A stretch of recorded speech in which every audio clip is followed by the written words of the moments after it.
The council chamber descended into screaming chaos as another star system blinked red on the holographic display. Ambassador Telek watched 47 markers turn from green to black over the past 6 months, each one representing billions of lives consumed by machines that knew only hunger.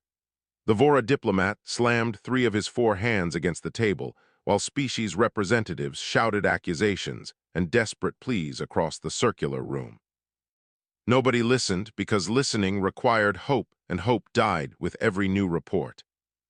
The Scourge had appeared without warning in the Outer Rim territories. At first, the galactic community thought them simple pirates or rogue artificial intelligence. 3 battle fleets learned the terrible truth when their ships were disassembled molecule by molecule and rebuilt into more Scourge units. The machines didn't negotiate or communicate. They simply converted everything into copies of themselves, planets stripped to molten cores in days. Entire populations vanished as their bodies became raw material for the endless replication. Telek had watched the tactical displays until his eyes burned. Every weapon the galaxy possessed proved useless against the adaptive shielding. Conventional explosives were absorbed and analyzed. Energy weapons were reflected back at doubled intensity. Even desperate planetary bombardments only fed the Scourge more matter to process. The military councils estimated total galactic extinction in 18 months at current consumption rates. Some species had already begun evacuation to distant galaxies, though everyone knew the Scourge would eventually follow. "We must consider the forbidden option," High Chancellor Drevon spoke with 3 voices harmonizing in despair. The ancient Krell leader had survived 4 galactic wars, but this one broke something in his spirit. The humans sealed themselves away 3 centuries ago, but their technology surpassed anything we possess. Perhaps they can help. The chamber fell silent. Younger species barely remembered humanity existed, while older civilizations spoke of them in whispered warnings. Humans had fought something called the Nameless during the Silence Wars, reality-eating horrors from dimensions that shouldn't exist. Humanity won, but the weapons they created terrified every witness. They retreated to their home system and erected barriers that defied all attempts at analysis or communication. Automated messages repeated endlessly. Humanity is unavailable. Humanity requests privacy. Humanity will not respond. "The treaty forbids contact," someone objected weakly. "They made it clear any approach would be considered an act of war." Telek stood slowly, his spotted skin flushed with determination. "Then let them declare war. We face extinction anyway. I volunteer to lead the delegation. If the humans kill me for violating their isolation, at least I die trying to save our children." 6 species sent representatives on what everyone assumed was a suicide mission. The small diplomatic vessel carried the weight of 47 dead systems and 12 billion murdered souls. They crossed into human space after 2 weeks of travel. The barrier surrounding the Sol system shimmered with impossible energies that made their sensors scream warnings. Telek broadcast distress calls on every known frequency, ancient human languages, mathematical proofs of friendship. Even children singing pleas for help. 3 days passed with only automated responses. Humanity is unavailable. The delegation debated ramming the barrier in one final desperate act when something changed. The swirling energy field split down the middle like fabric tearing. A single small shuttle emerged from the gap, old human design with civilian markings and scratched hull plating. The pilot's voice crackled over their communication systems with unexpected warmth. "Diplomatic vessel from the Galactic Council. This is David of Earth. I've been authorized to guide you inside. Follow my vector and don't deviate, or the defensive systems will vaporize you before I can stop them." David looked tired when they finally saw him through visual feeds, gray streaking his dark hair and lines etched deep around his eyes. He wore simple clothing that reminded Telek of farmers or teachers, nothing military about his bearing. The human piloted them through the barrier with practiced ease while humming some melody under his breath. He spoke casually, as if guiding tourists rather than desperate refugees. "We heard your distress calls 6 months ago," David said without looking at his instruments. "The council debated for 3 weeks before authorizing the response. Preparations took the remaining time, but everything is ready now. Telek's translation device struggled with the human's casual tone. Preparations for what? We need weapons, fleets. Anything that can stop the scourge before they consume everything we love. David smiled, but it held no joy. You'll see soon enough. We built what you asked for, though we prayed you'd never need it. The barrier collapsed behind them, and the delegation's ship entered the Sol system. Their sensors immediately overloaded with energy readings that shouldn't exist. Telek looked through the observation ports and felt his 3 hearts stop beating. Earth hung in the distance, surrounded by normal orbital infrastructure, but the moon was gone. In its place floated structures that dwarfed entire battle fleets. 12 massive constructs arranged in perfect formation. Each one large enough to be visible from millions of kilometers away. Power signatures bleeding off them distorted space itself. "What are those?" Telek whispered, though everyone heard him in the silent ship. David's expression hardened into something between pride and grief. "You asked for salvation. We built you gods of war. Each one contains a volunteer who gave up their humanity to become a weapon. They've been sleeping for 300 years waiting for the galaxy to scream loud enough. The Titans are awake now, and they remember how to kill things that won't die." The massive structures began to move in perfect synchronization, running lights activating across their impossible geometries. Telek realized with growing horror that these weren't ships. They were beings, living weapons that had once been human. The delegation had begged for help, and humanity answered by creating monsters. Monsters that would save them all or destroy everything trying. Admiral Grace Williams had fought in 3 wars before her 30th birthday and commanded humanity's defense during the final days of the Silence Wars. Now at 70, she stood in the observation deck watching alien delegates try to comprehend what humanity had built from fear and necessity. Their translators couldn't handle the screaming, couldn't process the horror in their voices as they understood the price humanity paid for isolation. "You turned your people into weapons," Telek accused once his breathing steadied. "How many volunteers did you sacrifice to build these abominations?" Grace's scarred face showed no emotion. 12 pilots merged with the Titan cores over the past 3 centuries. Each one volunteered knowing they would never be human again. We didn't sacrifice them, they chose. To bear this burden so the rest of humanity could sleep peacefully. So your species could remain innocent of the horrors required to fight gods and monsters. She gestured toward the viewing ports where the Titans floated in silent formation. Humanity discovered during the Silence Wars that conventional technology has limits. Ships can be destroyed. Weapons can be countered.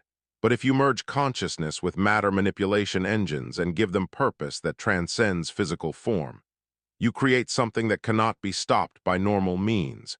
We defeated the Nameless using prototype Titans, then sealed ourselves away because we feared what we had become. The delegation followed Grace through corridors lined with memorial walls, faces of volunteers who became something greater and more terrible than human. Each portrait showed them smiling, teachers and soldiers and artists who chose transformation. Beneath the images, their own words explained why: to protect the innocent, to ensure others never face such choices, to become monsters so the galaxy could remain beautiful. They entered a chamber overlooking Construction Bay 7, where the final preparations were underway. Ruth stood in the center of a circular platform wearing simple white clothing, former teacher from the colony world of New Vancouver. Her daughter had died when the scourge consumed the Kepler settlement 6 months ago. She volunteered the same day humanity voted to help, spent months preparing her mind for what came next. "The merging process is irreversible," Grace explained as technicians ran final checks. "Ruth's consciousness will expand to fill the Titan-designated Mercy. Her body will dissolve into energy and merge with the quantum cores. She'll remember everything she was but experience existence on scales we cannot comprehend. The human part will eventually fade over 5 to 10 years until only purpose remains: protect life. Any life, all life." Telek wanted to object, but Ruth spoke first. Her voice calm despite the magnitude of her choice. "I taught children for 40 years, watched them grow and learn and become wonderful people. The Scourge took my daughter, but they won't take anyone else's children if I can prevent it. This is just teaching on a larger scale, teaching monsters to fear humanity's compassion turned into wrath. The ceremony began without fanfare. Ruth stepped onto the platform as energy fields activated around her. She closed her eyes and smiled like she was remembering something beautiful. Her body began to glow from within, flesh becoming translucent as her consciousness separated from physical form. Telek watched in horrified fascination as she transformed into pure light and flowed upward through conduits leading to Mercy's core chamber several kilometers above. The Titan activated for the first time in 300 years, running lights cascading across its surface in patterns that resembled neural firing. When it spoke, the voice was Ruth's, but layered with harmonics that suggested vast depths. I remember everything, teaching fifth-grade mathematics, my daughter's laugh, the smell of rain on Earth, and I am so much more now. I can feel every atom of my body, though this body is 200 kilometers across. I understand physics by experiencing it directly, and I still want to protect children above all else. Grace authorized power demonstration in designated deep space zone. Mercy moved with impossible grace despite her size, rotation and acceleration that should tear apart any conventional structure. She extended what might be called an arm and fired a beam of coherent energy that converted asteroids to plasma at atomic level. The delegation's instruments registered power output exceeding small stars. This was restrained test fire. Full combat capability remained sealed. The Scourge adapts to any threat through analysis and evolution, Grace continued. But the Titans don't use conventional physics. They manipulate reality at quantum level, rewrite the rules of cause and effect in localized space. The Scourge cannot adapt to weapons that change the fundamental nature of existence itself. We built 12 Titans because that's how many volunteers we found worthy, each one specialized for different aspects of warfare. Sentinel calculates probabilities. Bulwark generates shields that can protect entire planets. Retribution carries weapons we pray never activate, but built anyway because sometimes mercy requires monsters. The other 11 Titans activated in sequence, consciousness merging with ancient machines that humanity constructed from nightmare blueprints. Each pilot was volunteer who understood the cost, who chose transformation because someone had to become terrible enough to fight the unfightable. The delegation watched as humanity's champions rose from their long sleep. Gods of war who remembered being human enough to care about saving strangers. Grace's final words echoed in the observation deck as the Titans prepared for deployment. We built these machines hoping you'd never need them, that the galaxy would find peaceful solutions to every problem. But you screamed for help and humanity answered the only way we know how, by becoming the monsters so you don't have to. Remember that when you tell your children about this day. Remember that 12 humans died to everything they were because they loved life more than their own humanity. Telek watched the Titans gather in formation, ready to deploy against an enemy that had defeated every conventional force. He wondered if salvation was supposed to feel this much like damnation. The planet Hallen burned beneath a sky filled with machines. 4 billion people huddled in underground shelters while the Scourge stripped their world layer by layer. Atmosphere bleeding into space through wounds torn by harvester beams. Coalition Admiral Krenev commanded 200 ships in desperate holding action that everyone knew was doomed. His fleet had fought for 6 days watching their weapons accomplish nothing, while rescue transports struggled to evacuate even a fraction of the population. Atmospheric integrity at 12%. His tactical officer reported with mechanical calm that barely hid despair. Estimates show complete loss in 48 hours, civilian casualties approaching 200 million. We cannot hold them. Krenev had fought in 30 battles across his long career, but never against an enemy that simply absorbed damage and became stronger. Every missile destroyed was analyzed and countered. Every energy weapon fired taught the Scourge how to build better shields. His ships were dying to teach machines how to kill more efficiently. He prepared the order for full retreat when sensors detected massive spatial distortions at the system's edge. Space tore open like fabric ripped by invisible hands. The delegation's support ship emerged first, followed by something that made Krenev's instruments scream warnings. 12 objects that registered as ships and weapons and living creatures simultaneously, each one larger than his entire fleet combined. They moved with purpose that suggested intelligence beyond anything he had encountered. The Titans had arrived, and reality itself seemed to recoil from their presence. The Scourge responded instantly. 50,000 war machines that had been systematically dismantling Hallen redirected toward the new threat. Previous engagements had proven these machines unstoppable, each one capable of destroying battleships through superior adaptation.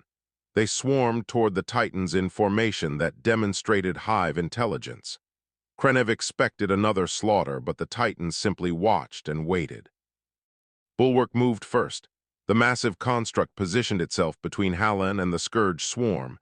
Energy bloomed from its core, an expanding sphere that encompassed the entire planet. Atmosphere stabilized immediately. Harvester beams striking the shield simply ceased to exist, not reflected or absorbed, erased from existence at point of contact. 4 billion people stopped dying, and Krenev realized he was watching impossible physics made manifest. All ships pull back to defensive perimeter, he ordered while watching Dawnbreaker enter the battle. Do not engage, let the Titans work. Dawnbreaker moved through the Scourge formations like a dancer performing for an audience of one. Every motion precise and beautiful and utterly devastating. Where it passed, machines simply came apart at molecular level. No explosions or debris. Just instant conversion from matter to energy. Pilot named Leo had been an artist before volunteering. His Titan reflected that in combat style that treated warfare as performance art. 3,000 Scourge units died in the first minute, and Leo was barely trying. Ruth's voice filled all Coalition communication channels, calm and warm like she was still teaching children instead of coordinating genocide of machine intelligence. Coalition forces maintain position around Hallen. We'll handle the Scourge. Admiral Krenev, your ships have damage to port section. Move them behind Bulwark's shield for repairs. Protect the transports. That's what matters now. Krenev found himself obeying instinctively. Something about her tone demanded compliance not through authority, but through absolute certainty. Mercy didn't fight directly, but her presence was everywhere. Shields appeared around damaged Coalition ships before they could be destroyed. Barriers materialized to protect civilian transports attempting atmospheric exit. Her weapons only fired when Scourge machines threatened non-combatants, and each shot was precisely calibrated to destroy target without collateral damage. The Scourge adapted faster than any previous engagement. Machines merged into larger composite entities, sharing processing power and defensive capabilities. One amalgamation the size of a city formed from 10,000 individual units. It focused entirely on retribution. Pilot named Owen, who had lost his unit to friendly fire during the Silence Wars. He volunteered because he wanted to ensure his power only destroyed enemies who deserved it. Owen faced the Scourge composite alone while other Titans protected Hallen. His consciousness spread across multiple timelines simultaneously, experiencing every possible outcome of the engagement. He selected the path that guaranteed enemy destruction with 0 civilian casualties. Retribution's main weapon activated. Reality twisted inside out around the target. The Scourge amalgamation didn't explode or collapse. It simply ceased to ever have existed. Causality itself rewritten to exclude that specific arrangement of matter. The weapon's activation cost Owen fragments of his humanity. His consciousness shattered across timelines, experiencing past battles and future conflicts and present combat simultaneously. Other Titans felt his pain through their connection, shared network that linked all 12 pilots in web of merged awareness. Grace had warned them during training that using timeline weapons would fracture identity. Owen used it anyway because saving Hallen required that specific sacrifice.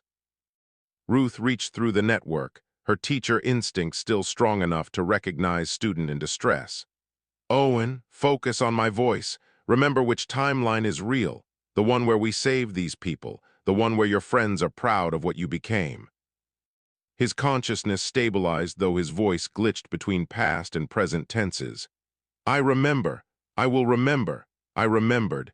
The Scourge dies here across all possibilities. 20 minutes after the Titans arrived, Hallen was saved, 50,000 Scourge units completely eliminated, Coalition fleet intact. Civilian casualties stopped at current levels. Admiral Krenev contacted Mercy directly. "What are you? How is this possible?" Ruth's response carried weight of her former profession.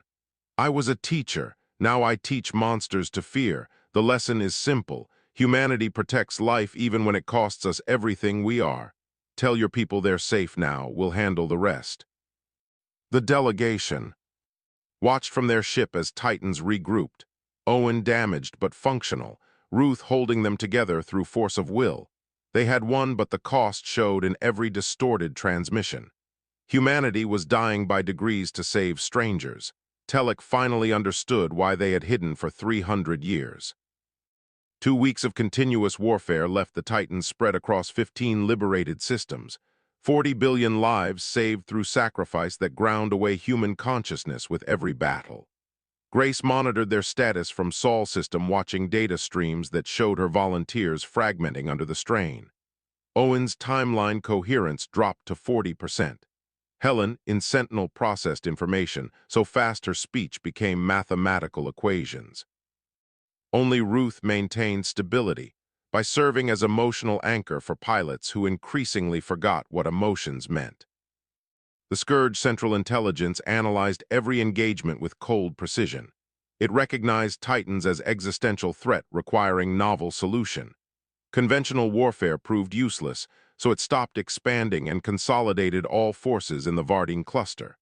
30 harvested worlds' worth of resources converted into something massive. Energy signatures matched Titan output levels. Coalition sensors detected construction but couldn't determine purpose.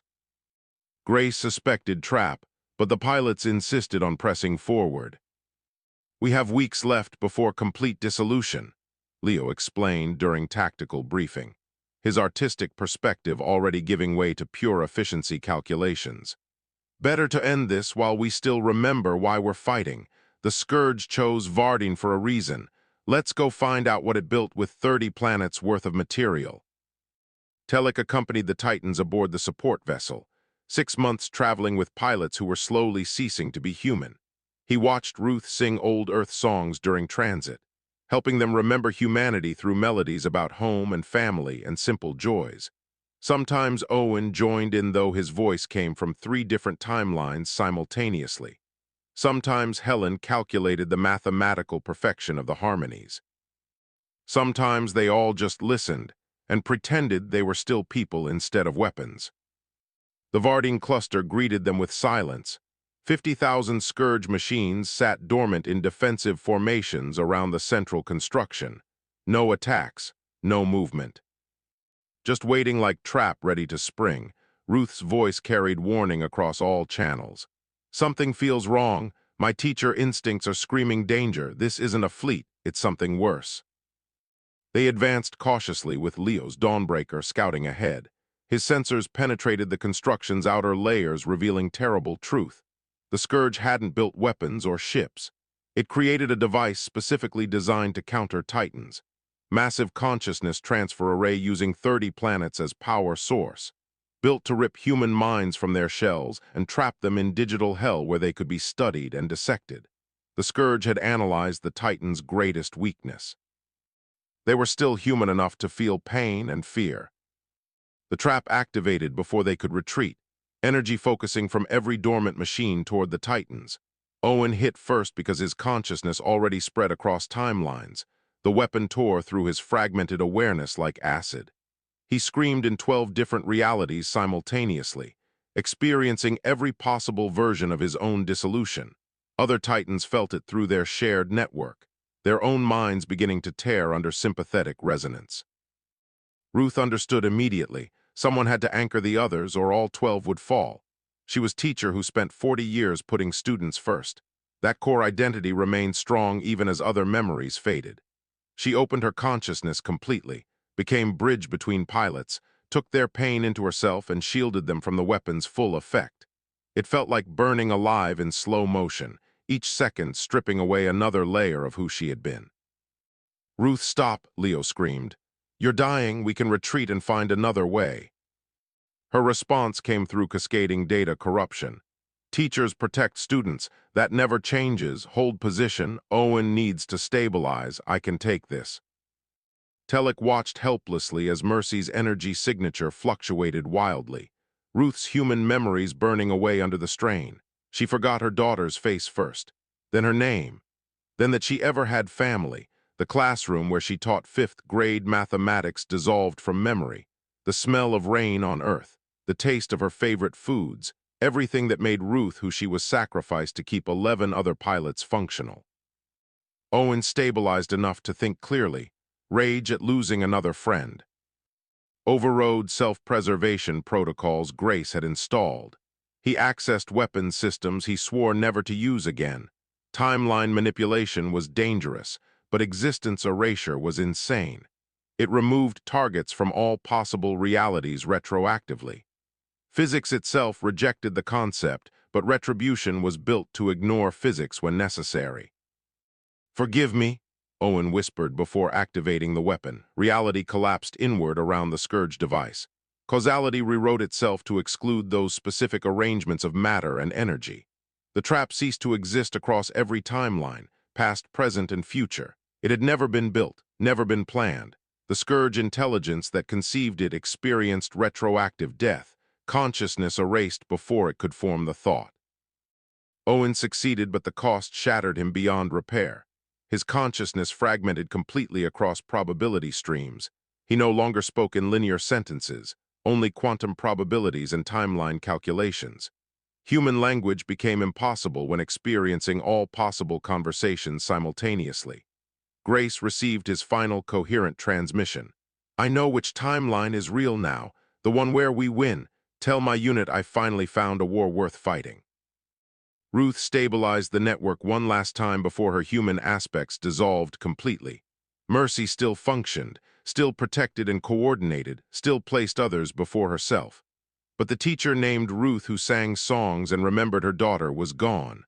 Only purpose remained: protect life, any life, all life. That core directive survived when everything else burned away. The remaining Titans gathered around Mercy's shell. Her energy signature stable but alien. Helen ran calculations trying to find some fragment of Ruth's personality. Leo painted her portrait from memory knowing she would never see it. Owen existed in too many timelines to grieve properly, but every version of him felt the loss. Telek contacted Grace with news. "We eliminated the Scourge Central Intelligence, won the battle, but Ruth is gone. Owen is gone. They're still functioning, but there's nothing human left inside." Grace wept for volunteers she had sent to die slowly. Did they save the galaxy? Yes, Telek confirmed, and it cost them everything. The Scourge Central Intelligence location was finally confirmed in the Void Nexus, region of dead space where physics broke down and normal. Matter disintegrated.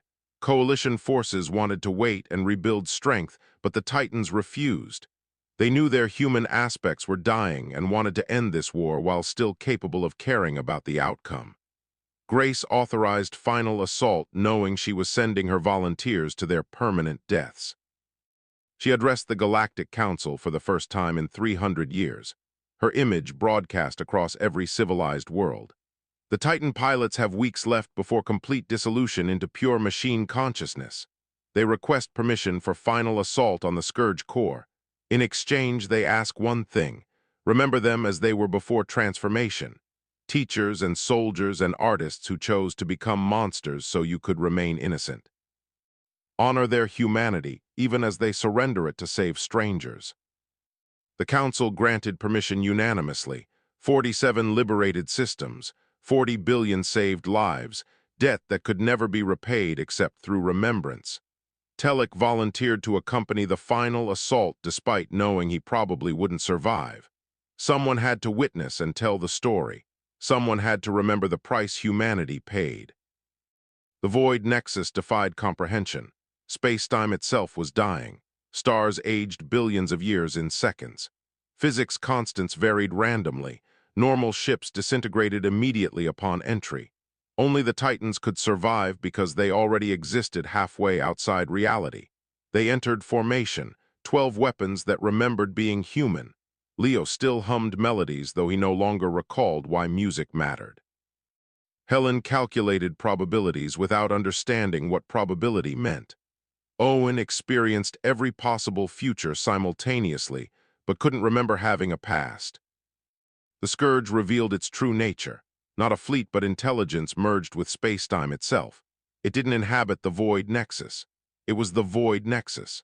Consciousness spread across failing physics, drawing power from entropy and decay. It threw entire dead solar systems as weapons, reality tearing around impacts, bulwark shields held but barely. The pilot inside no longer remembered their name, but still knew protecting others mattered.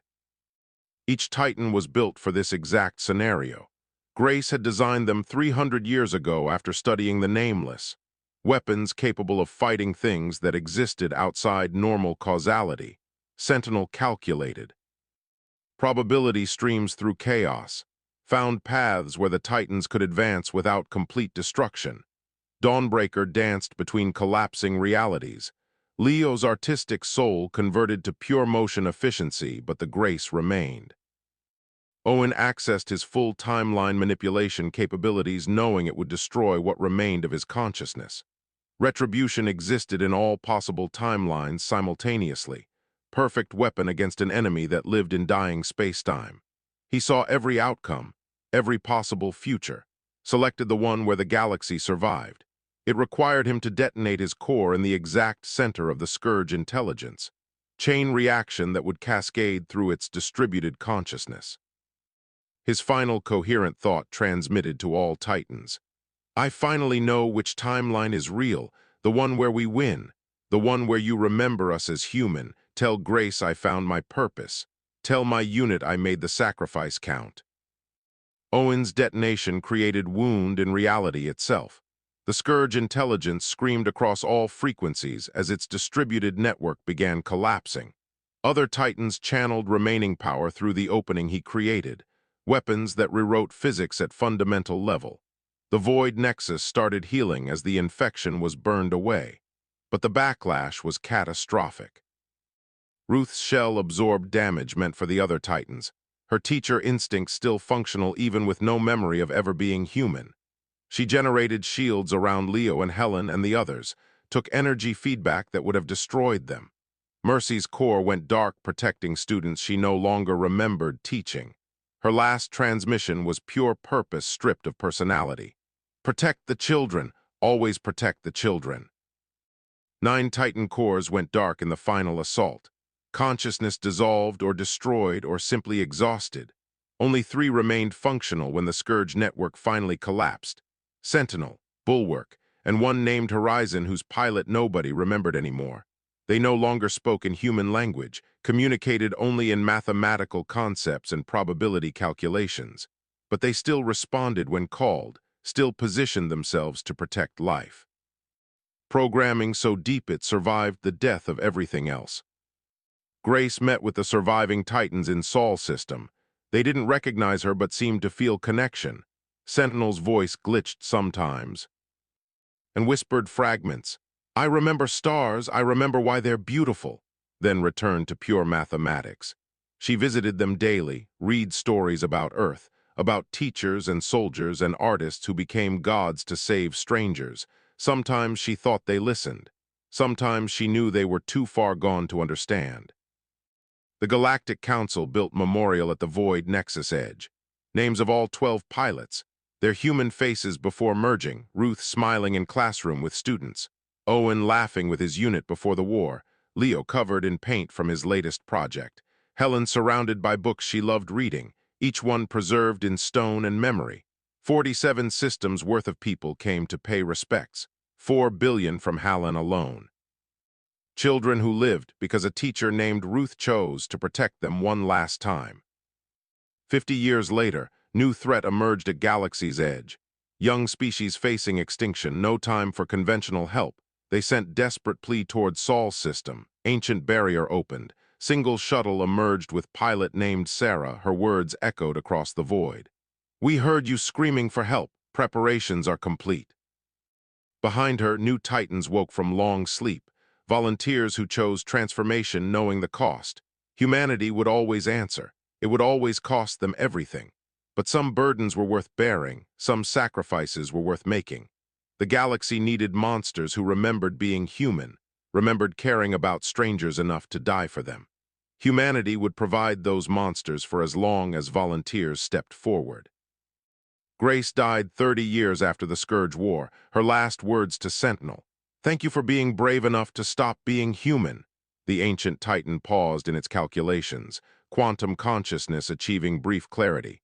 "Thank you for letting us choose," then returned to eternal vigil, protecting life it no longer understood but still valued above existence itself.